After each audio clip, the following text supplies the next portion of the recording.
also we have. In other words, evidence of our influence in terms of what you just said is also being collected by Bill on here. I totally didn't even notice. I mean, I saw it there, but I didn't pay attention to it. And that's this. We haven't talked a lot about visual data, but whenever we work, we have the camera going, so we can see what we've done that we can improve on. And I do that with the students in the classes I'm in. It's only for their information. I don't publish that information. Only for where I'm on the camera, I can share that. I can give myself permission to do that. But I don't share anybody else's data except when I'm teaching class and they're on the camera, I give it to them and I say, here's some data for your research. You said this in class. Think about what you said.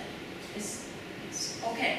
Yeah, it's really crucial this, that if you will all video just yourselves in your practice, this is what I did in 1972, and it shocked me. I was surprised, embarrassed, because I could see myself as a living contradiction. The visual data showed that I wasn't doing what I believed I was doing. It wasn't hypocrisy.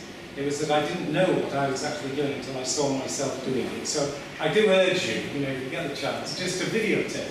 Even 15, 20 minutes will be very informative for you. Yes.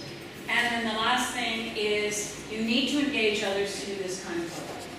So a critical friend is absolutely a must. Somebody you trust who will give you honest feedback but not hurt you. Right?